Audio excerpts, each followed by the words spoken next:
Salut, c'est David Goudreau, travailleur social, écrivain, porte-parole pour le mouvement Santé mentale Québec. Et dans le cadre de la campagne Ressentir, c'est recevoir un message, on a lancé un super non-concours avec plein de non-consignes pour encourager les jeunes de 25 ans et moins à nous envoyer leurs mots, leurs pensées, ce qu'ils vivent en ces temps de confinement. Ce non-concours qui fonctionne déjà super bien, on a une abondance d'échos, de poèmes, de récits. Donc, on pige pour vous faire une première lecture. Il y en aura d'autres. Alors, le non-concours se poursuit. Si ça vous parle, si vous avez envie de nous parler, sachez que vous pouvez encore nous envoyer vos textes. On serait très heureux de les recevoir et de pouvoir les lire comme ça entre artistes, entre amis, entre personnes sensibles à ce que vous vivez.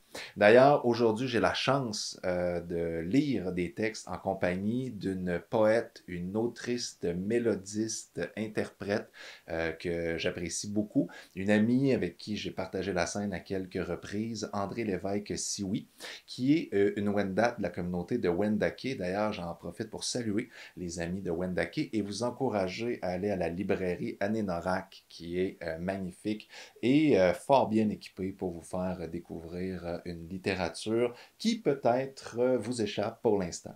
Alors, André Lévesque-Sioui va prêter sa voix avec moi au poème des jeunes et d'emblée, je vous laisse donc en très bonne compagnie.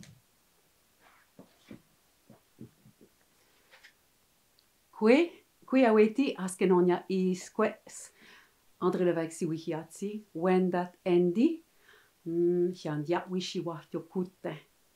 Alors, ça me fait plaisir d'être ici. Je m'appelle André Lévesque-Sioui, comme David m'a présenté. Je suis du clan de la Tortue, je suis Wendat.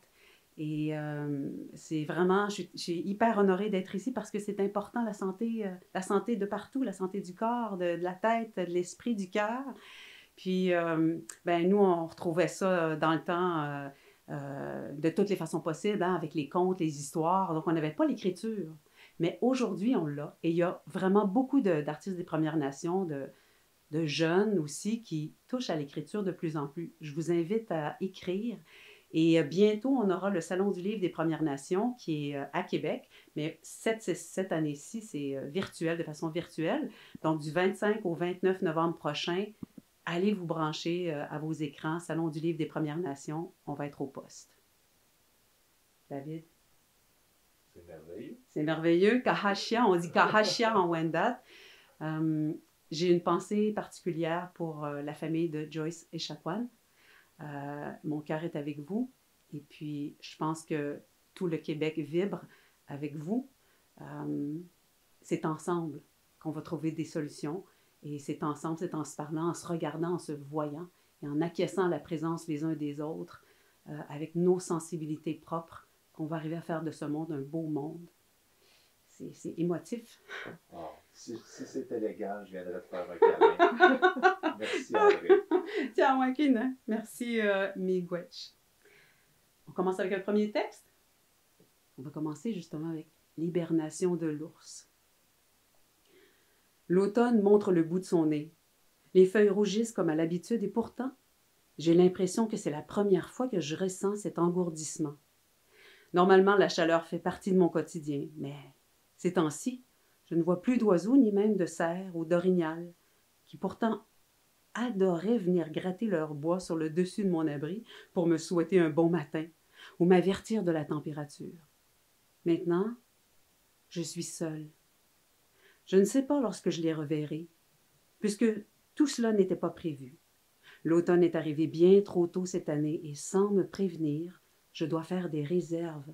Chasser et mon besoin de survivre est remonté comme la marée à Carleton pendant le lever du soleil. Pourquoi? J'ai besoin de voir la nature, mais le monde en a décidé autrement. Je me réveille parfois lors de grands froids et j'ai l'impression que celui-ci s'infiltre dans mon abri pour venir me chasser ou peut-être même m'espionner, alors que ma porte est fermée. Mais je n'ai pas d'autre choix que de me rendormir en espérant qu'à mon réveil, les bois des élans, des orignaux, claqueront encore contre la roche et les troncs d'arbres. Le chant des oiseaux qui vont nourrir leurs petits et les pas des cerfs affolés sur les feuilles lors de leurs affrontements habituels. contre leurs prédateurs la chaleur qui retombe sur les feuilles des arbres et me donne de l'ombre pendant la journée. Mais j'espère de tout mon cœur revoir à mon réveil les yeux des habitants de la forêt, scintillants, en attendant la douce mélodie du vent sifflant dans les roseaux. Et c'était A.P., 15 ans, Dolbo Mistassini, Tiawank, Chinashkumitin.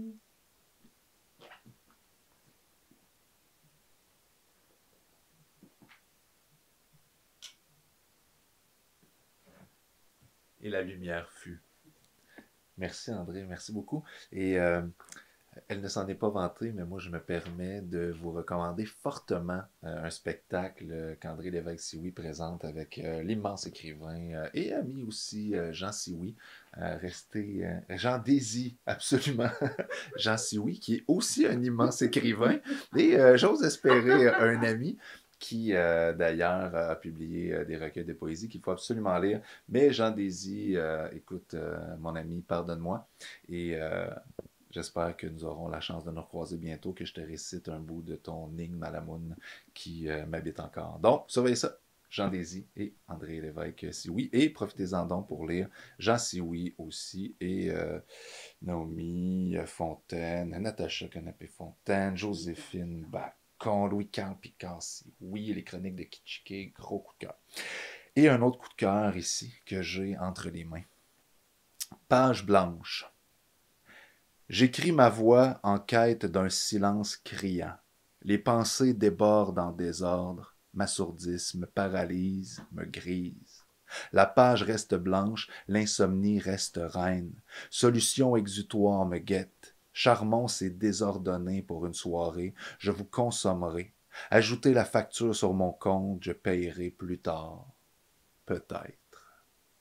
SB, 25 ans, de Saint-Hyacinthe.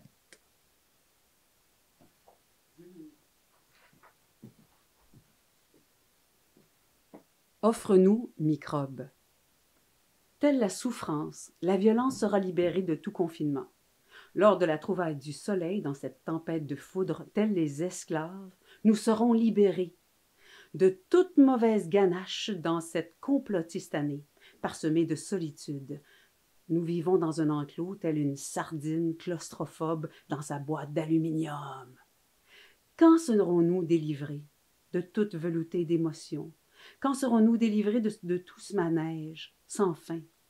Dès que les juges de cette souffrance en auront décidé définitivement, quand verrons-nous les étoiles dans le ciel, parfumées de noirceur, aux microbes?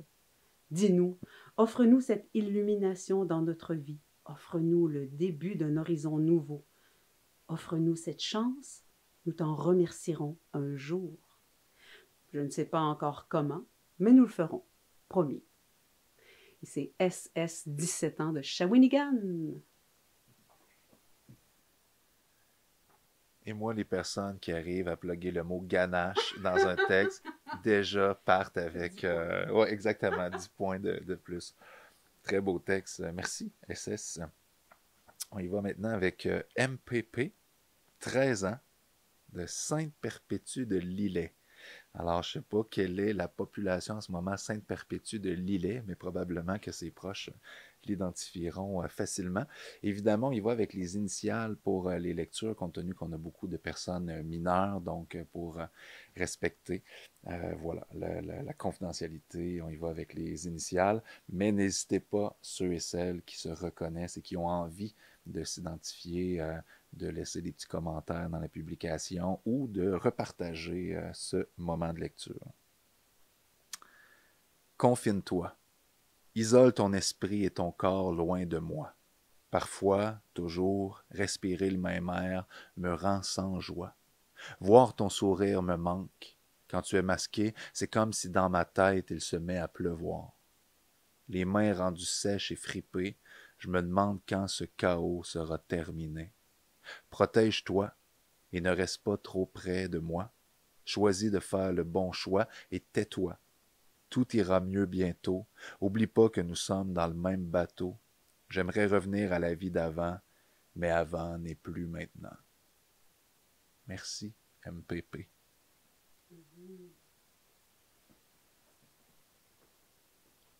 Vous êtes inspirant. Je l'aime, ma planète. Je l'aime, ma planète. Je manifeste avec d'autres qui pensent comme moi.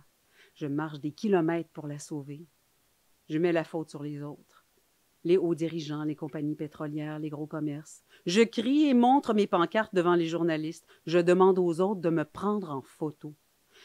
J'arrive chez moi, fatiguée d'avoir sauvé le monde. J'ouvre mon téléphone, dernière génération. J'ouvre Facebook. Je publie quelques clichés avec le hashtag « Sauvons-la ». J'obtiens des likes et des commentaires. Je suis fière. Je démarre ma voiture à distance. Je roule. Je m'arrête à une station-service. Je mets pour 20 piastres d'essence. Je me rends à l'épicerie. J'achète des légumes que je prends soin de mettre dans des sacs de plastique. Je ne les prends pas bio parce que ça coûte trop cher. Je demande des sacs à la caisse. J'ai oublié les miens dans l'auto. Je retourne à la maison. Je cuisine. Je ne finis pas mon assiette. Je n'ai plus faim. Je jette les restants aux poubelles. Je mets mes vêtements neufs. Je vais courir. Je reviens. J'ai chaud. Je vais prendre ma douche. J'aime sentir la chaleur de l'eau sur moi, au moins pendant 15 minutes. Je vais dans mon lit, je suis fatiguée. J'ouvre mon téléphone, je suis rendue à 100 likes. Je relis ma publication et repense à ma journée. Je l'aime, ma planète. Merci, RB, 20 ans de Lévis.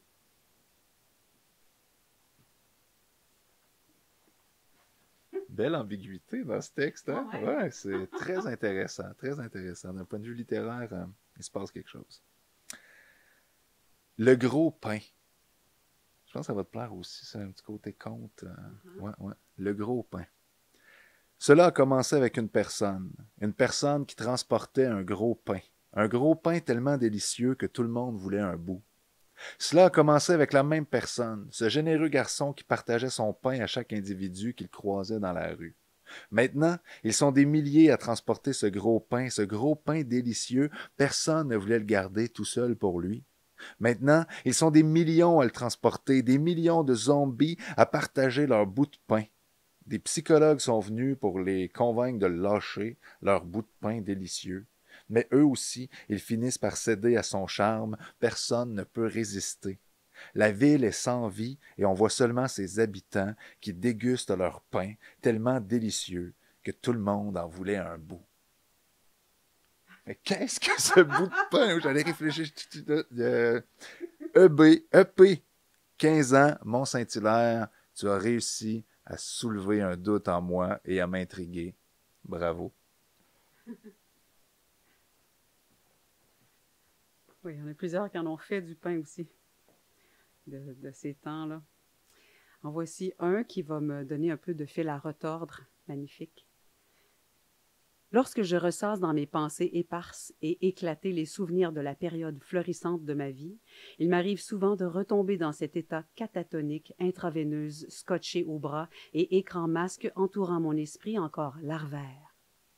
Je me souviens ô combien le goudronneux liquide insidieusement s'abrogeait de mes veines, causant dans mon entité holistique 1001 chimères virulentes et purulentes vomissant de leurs entrailles de silicone leurs 256 nuances tentaculaires, enlaçant, constrictant et écrasant toute possibilité ou prise de décision. Possibilité. Les sons de mort me venant aux oreilles devenant factices, les éclats de shrapnel plastique craché des howitzers fumeux et électronisés m'amenait parfois à partager ce lit si doux, seul refuge de ces assauts avec d'autres, tout aussi drogués et envenimés, sinon déjà carcasses abyssales, nocturnes et fumantes, à assister et à défendre lassablement ces forts intérieurs et ces cités grises déjà conquises par ces armées courtes pointées, en totalité d'Ouroboros, ces voix commandant encore et toujours leurs canons et fantassins automates, leur cœur battant renaissant sous la cadence frénétique des mélodies traîtresses, traîtrises. Formes lisses, carrelées, rondes, angulaires, euclidiennes, semblent toutes et chacune perchées sur mon havre au travers de ces portes de réalités ouvertes, de plein gré et ouvrant, bien malgré moi, ces réalités pandoriennes me fixant de leurs mots. Dans la salle blanche d'hospice contrastuelle avec la noirceur de son volume, où se taire geôlier vorace et ami sincère, se taire et se construit le cliquetis complexe de mon être, désormais mécanisé, devenant alors irrésistiblement et impérieusement panique et effroi devant le chef-d'œuvre d'abomination de la technomancie robotique et perverse. Sous les outils des écrans blanchis, son goudron ayant gagné en mon sein ses propres immondes et outre-mondes transformés, muté en pétrole de l'esprit coulant, suintant de mes pores.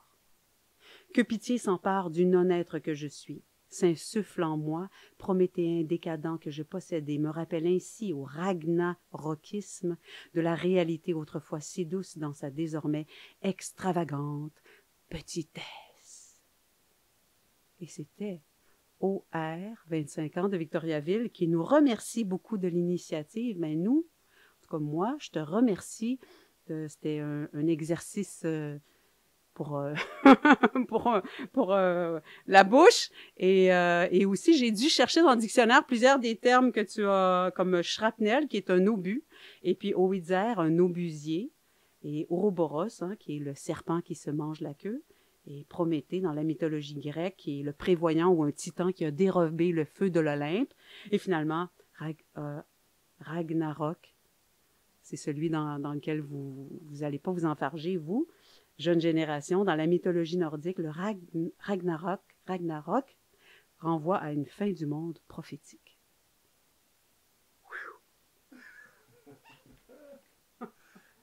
Effectivement, un bel exercice de diction. Bravo, André, et bel exercice littéraire à l'écriture. OR, bravo, vraiment un texte magnifique. Et tout en respectant le 2 mètres, on est quand même accompagné de René du Mouvement Santé Mentale Québec et de Guillaume à la technique. Et c'est beau de voir leur visage pendant que André lit des extraits et je les vois réagir et tout. Vous avez d'excellents textes, vraiment, merci. Celui-ci aussi est bien chargé et chargé de sens, surtout, je crois. J'espère qu'il va vous parler autant qu'il m'a interpellé. Clair de lune. Je suis allongé je ne sais où, un vent inhabituel rejetant mes cheveux sur le côté. Je resterais bien ainsi, les yeux mi-clos et le corps sans douleur, mais une étrange boule de poils pousse la paume de ma main. Je me redresse aussitôt, découvrant un chat qui me fixe intensément. C'est celui qui m'avait accompagné 14 ans de ma vie avant qu'il ne décède en novembre dernier. Mon visage se fend d'un sourire radieux quand je reconnais son doux pelage gris. Il me lèche les doigts. Nous étions séparés depuis si longtemps. C'est la nuit, là où je suis. On m'a étendu dans un lit de roses dont je n'aperçois point les limites. Je lève les yeux, mais aucune étoile ne brille dans le ciel. Même la lune a disparu. L'inquiétude monte soudain. Cet endroit m'est complètement étranger. J'attends les battements affolés de mon cœur, mais contre toute attente, il reste bien calme. En fait, on dirait qu'il est totalement inerte. Je pivote sur mes pieds pour analyser mon environnement, cherchant une issue à tout prix. Nul criquet ne chante, c'est le silence complet. C'est là que je tombe face à face avec une sublime fontaine de marbre décorée d'une statue ressemblant trait pour trait à mon chanteur favori. Des saphirs sertissent l'emplacement de ses iris. J'ose m'approcher pour les détailler. Des trous vides remplacent ses pupilles. Je plonge le regard à l'intérieur. Un tunnel empli d'une vive lumière blanche s'étale derrière sa tête. J'entends des sanglots de l'autre côté. Ce sont mes parents. Tout m'apparaît clair comme une intervention divine. Je voudrais aller les rejoindre. J'aimerais tant verser une larme pour eux, mais mes paupières restent sèches. Il semblerait que j'ai perdu la capacité de pleurer. Mon chat se met à miauler bruyamment. Je perçois un bruit de pas. Je me tourne. C'est maintenant que tu me rejoins, pareil à celui que tu étais lorsque nous nous sommes laissés. Je reste figé de stupeur, n'ayant pas vu ton visage depuis 2 longues années. Te trouvais-tu donc ici depuis tout ce temps? Tu me fais non de la tête. Pourquoi tu es là alors? Dit une voix dans mon esprit. Parce que tu ne pourras jamais m'avoir. Les cris de mes parents retentissent toujours dans la fontaine, mais se font loin, de plus en plus loin. Lorsqu'ils s'estompent, ma mémoire en fait de même. Bientôt, j'ai l'impression d'avoir oublié quelque chose de peu important. si peu important. L'essentiel, tu es là. Mon chat aussi, et j'en suis comblé. Tu hausses un sourcil. Où veux-tu aller maintenant? C'est ton univers après tout, là où nous étions la dernière fois. Nos doigts s'entrelacent et une fête foraine se matérialise devant nous, notre fête foraine. En ligne pour le carrousel, sous ce firmament sans étoiles, tu poses tes lèvres sur les miennes. Je crois que je me plairai ici. D'un romantisme époustouflant. Oui. C'est très beau. Je ne sais pas à quel point tu as l'intention d'écrire dans la vie. GM, 19 ans, de Sorel Tracy. Prends de l'élan. Tu as de quoi écrire en masse. Merci pour ce texte. Oui, merci. C'était touchant. Puis j'ai aimé le chat dans l'histoire. Il y a 1 an, mon chat est mort. Mais là, on en a un nouveau. On va continuer sur l'amour, je pense. Mes yeux ouverts sur les mensonges de mes pensées, la lumière derrière la noirceur qui s'installe, les questions existentielles qui me plongent dans mon esprit malsain, malsain de douleur, de plaisir et d'amour. La douleur d'une nuit, le plaisir partagé ou réservé. L'amour parfois subtil, parfois inévitable. Le sentiment de vouloir plaire, vouloir aimer, vouloir projeter, vouloir m'émerveiller. Le sentiment d'accomplir, de grandir, le sentiment d'un enfant joyeux, joyeux et sensible, innocent et doux, qui vieillit et grandit, un enfant aimé, aimé comme jamais. Jamais plus jamais. Vivre la douleur dans la solitude, l'hésitation et l'incertitude, infini de promesses. Promesses brisées, infini de douleur. Le ciel est grand, grand et bleu, calme et silencieux. Devient noir et interdit, interdit d'en sortir, enfermé. Dans mes pensées trompeuses, parfois trop vraies, parfois trop évidentes. Les mots manquent pour décrire le vide, le trop-plein. Les mots manquent pour m'exprimer, les mots manquent pour faire comprendre mes peurs, de décevoir, de blesser, souvent d'être blessé. Émotionnellement, psychologiquement, être manipulé dans tous les sens, les épreuves, les échecs minimes ou démesurés. Faire comprendre ce sentiment, la ligne du temps de mes décisions, de mes erreurs, l'écriture sanglante, un passé mouvementé, un passé instable, une envie d'aller plus loin, une envie de laisser aller, et découvrir ce qui se cache derrière la douleur, ce qui arrive après la noirceur. Une montagne de cris, personne n'entend. Une montagne d'hystérie, des gouttelettes de bonheur, trouvées dans les craques du temps qui habitent le ciel, grand et bleu. Une seconde, une minute, une année, une éternité. Réveillé, immobile dans mon propre univers, perdu dans l'obscurité, en équilibre sur un fil, le fil du destin, les yeux bandés devant ma vie entière, le sentiment d'un enfant, innocent de bonheur, faisant face au futur, sans même en douter. Oh, je vais pleurer. C'est magnifique. C.C. de Châteauguay, 24 ans. Merci. Tiens, qui est très touchant. Beaucoup de poésie. Hein? On est privilégiés quand même de pouvoir lire ça. C'est vraiment très beau. Puis la réflexion aussi, je me faisais, le titre du non-concours, c'est Déconfine tes pensées. Puis je trouve c'est intéressant à quel point les gens se sont permis de voyager, puis à quel point même dans ces temps de crise, même avec le confinement, le reconfinement éventuel et tout, à quel point le territoire intérieur est vaste et encore plus grand lorsque partagé, parce qu'en tout cas, moi, il agrandit le mien, clairement. Donc, merci pour tous ces merveilleux textes. Songe d'une fille en confinement. Notre existence à 100 000 à l'heure, sur pause plus qu'1 heure. Notre quotidien changé à jamais, nous sommes tous aux aguets. Qu'est-ce que la vie nous promet? Histoire d'un soir, d'une semaine, le temps mis en quarantaine, période transitoire, seul avec son reflet dans le miroir. L'école fermée, les commerces vidés, nos cœurs peinés. Devant la réalité des CHSLD, que faisons-nous de nos aînés? Distanciation sociale, socialement distancée de la population, isolation dans notre maison, changement radical de notre société commerciale. Le printemps est apparu, les semis ont germé, le soleil s'est pointé, notre espoir est revenu, sans que la peur soit exclue.